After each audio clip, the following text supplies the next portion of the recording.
The Supreme Personality of Godhead, Sri Krishna, is the primeval Lord, and he is eternally situated in the topmost planet of the spiritual sky. From his transcendental body, innumerable other spiritual forms and expansions emanate, and each one of them is equal in almost every respect to the personality of Godhead himself. Among these expanded forms of the Supreme Lord, some are known as incarnations, because they descend into the material world in order to perform specific activities, to protect their devotees from the hands of oppressors, and to display the pastimes of the personality of Godhead. The Vedic literatures of India date back to the very beginning of the universe, and all the wonderful pastimes of the incarnations of Godhead, past, present, and future, are revealed therein. In one such incarnation, the Lord took the form of a boar called Varaha in order to rescue the earth from a catastrophe and to liberate the evil demon Hiranyaka.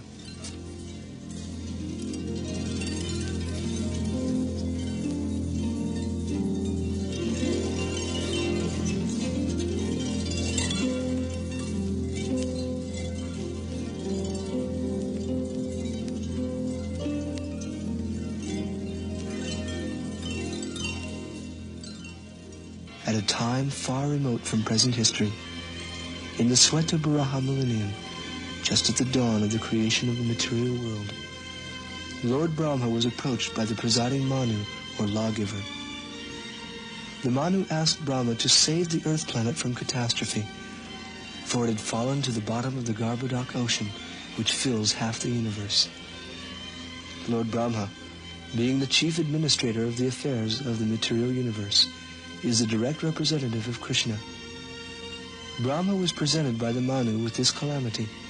The earth had fallen into a filthy place and had to be rescued. Lord Brahma gave it his full attention.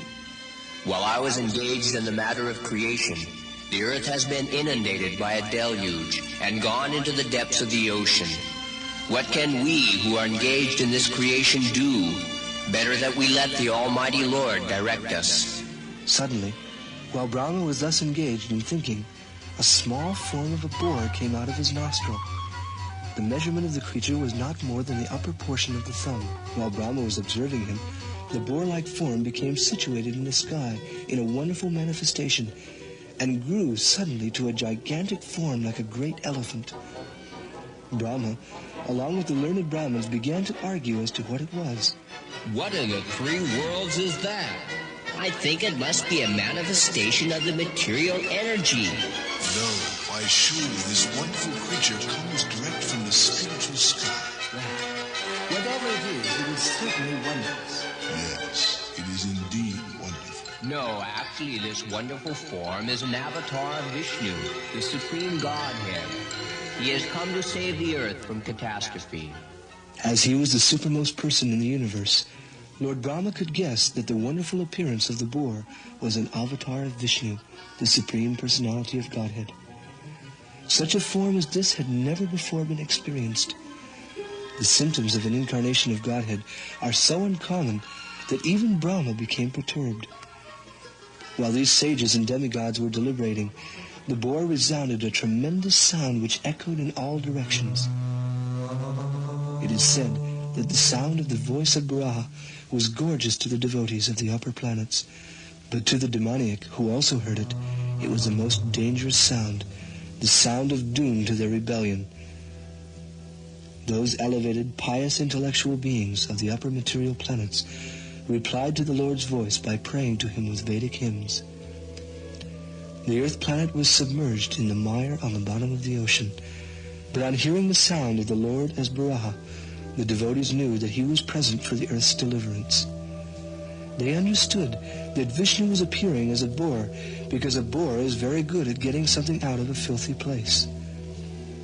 The Bhagavatam describes the voice of the boar and the chanting of the devotees as being enacted on a cosmic scale. They reciprocated vibrations of love back and forth throughout the regions of all outer space. And it is stated that of all the Vedic hymns vibrated in that concert between the Supreme and his loving servants, The most important was the Briha Naradiya Purana verse, Hare Krishna, Krishna Krishna, Hare Hare, Hare Rama, Rama Rama, Hare Hare.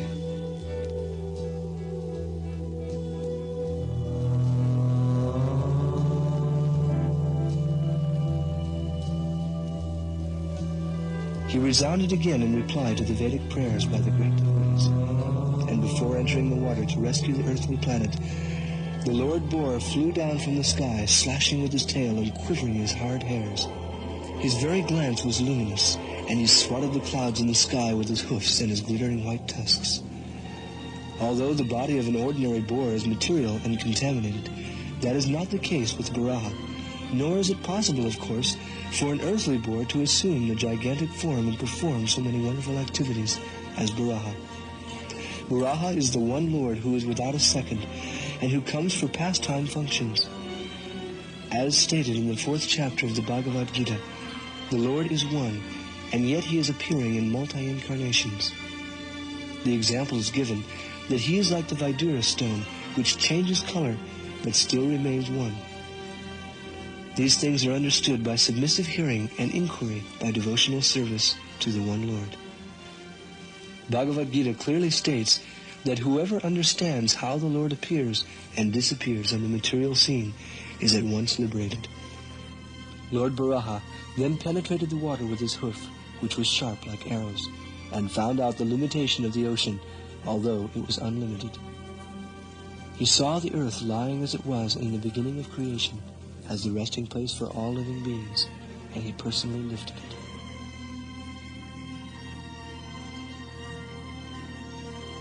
Suddenly, as the boar was coming out of the water, he was attacked by a powerful demon, Hiranyaka, who had been traveling throughout all the 3 worlds and planetary systems, conquering whomever he met out of bellicose madness.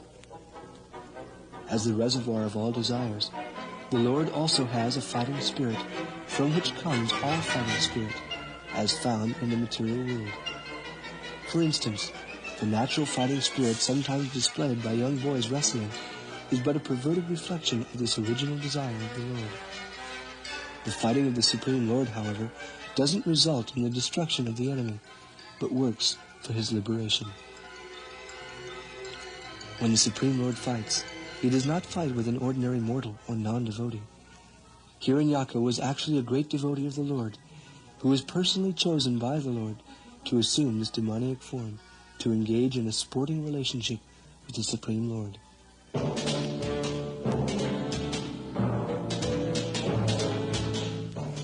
Hiranyaka was broad and strong, golden-haired and covered with many ornaments. He is described as being so tall and big that he blocked out the view of the sky. And his prowess was not like that of an ordinary man, because in fighting he appeared to be almost on an equal level with the Lord. But his mentality was all demoniac. He traveled for the purpose of fighting with all peace-loving creatures. Wherever he could find anyone with a fighting reputation, he would challenge him to a fight. And thus, he made the demigod Indra flee before him, and he challenged Varuna, the god of the water. Varuna advised Hiranyaka that if he were really so desirous of battle, he ought to fight with Lord Vishnu. And he told the demon that at the present moment, the Lord had taken the form of a boar, and he told him where he could go to meet him. The demon came upon the all-powerful personality of Godhead in his incarnation as a boar, as the Lord was bearing the earth upwards on the end of his tusk. The Bhagavatam says that the reddish eyes and hoofs of Varaha robbed the demon of his splendor. The demon was so puffed up, he began to address the Lord with great anger. Your power is only mystic. Today I shall enliven my kinsman by killing you, old fool. This is the demoniac mentality. Actually, the demoniac cannot understand at all how God is working. They can neither kill him nor touch him. He can be present everywhere and still remain at his eternal abode. The demon continued hurling insults, but the Lord Varaha patiently bore them while he carried the earth to safety on his tusks. When you are smashed by my mace, then the sages and devotees who offer you devotional service will cease to exist. Lord Baraha was pained by the abusive words of the demon, but he carefully placed the earth on the water of the universe and enabled it to float by its own power. Then he turned to the business of fighting with the demon who was delivering the furious insults. Lord Brahma, accompanied by his followers and other demigods, came to see the terrible fight for the sake of the world. As learned devotees, the demigods never consider the Lord to have the body of an ordinary boar. He can assume any form, and he has all forms eternally. All forms actually emanate from the original form of Krishna, as is declared in the Srimad Bhagavatam. So, this boar form is always Vishnu, transcendental. Lord Brahma addressed him thus. This demon has proved to be a constant pinprick to the demigods, Brahmins, cows, and innocent persons. He has attained a boon from me and has turned to be a demon, and is always wandering over the earth looking for a fight. My dear Lord, there is no need of playing with this serpentine demon who is very skilled at cunning tricks and arrogant and most wicked. Please kindly kill him. The Lord then addressed Hiranyaka in challenging words. We are creatures of the jungle, and we are searching after dogs like you. One who is freed from the entanglement of death does not fear the insults of the kind in which you are indulging, because you are bound by the laws of death. Now give up your nonsensical talk. You are supposed to be the commander of many soldiers. So now, you'd better make prompt steps to overthrow me. Hiranyaka became so angry and agitated at these words that he began to tremble like a challenged cobra, for the Lord had asked him to fulfill his loud promises to kill him. Hiranyaka then sprang upon Baraha and dealt him a blow with his powerful mace. The Lord dodged that blow by moving aside. The personality of Godhead then exhibited his anger and rushed to meet the demon who was hissing and shaking with rage and holding his mace to deliver him the blow. The Lord, in the form of a boar, wielding all the weapons of Vishnu, then struck at Hiranyaka, but the expert demon protected himself with a maneuver of his mace. In this way, they began to strike at each other with their huge maces, each seeking his own victory.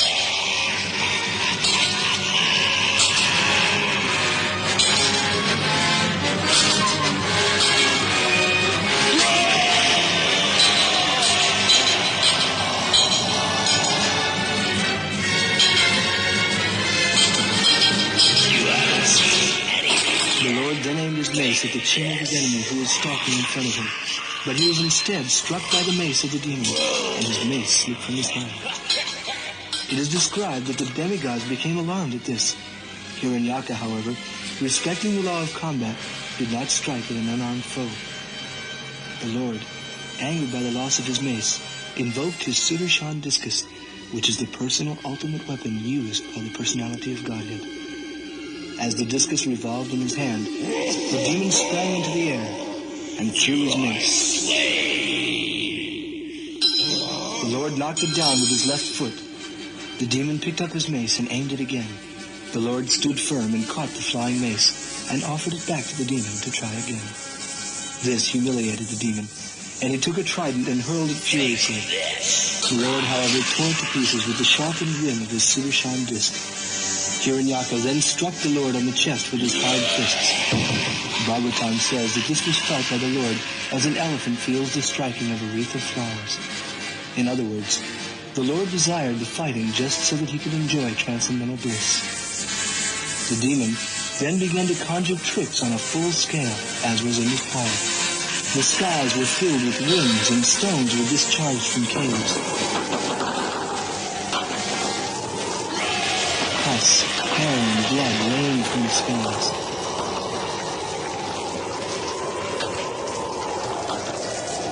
At this, Lord Baraha at last discharged his Sudarshan disc. At the moment the weapon left his hand, a shudder ran through the heart of Diti, the mother of Hiranyaka, and her breast ran with blood.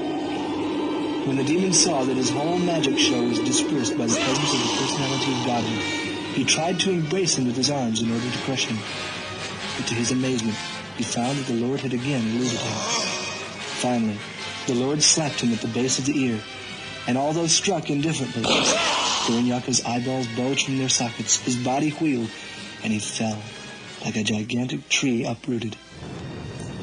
His arms, limbs, and head lay broken and scattered. It is described that when the demigods approached the battle area, they saw the so-called corpse of the demon Hiranyaka was still rosy-hued, as if full of life. Then it was noticed that the demon's body was still touching Lord Baraha's body, and therefore the soul of souls was giving him life.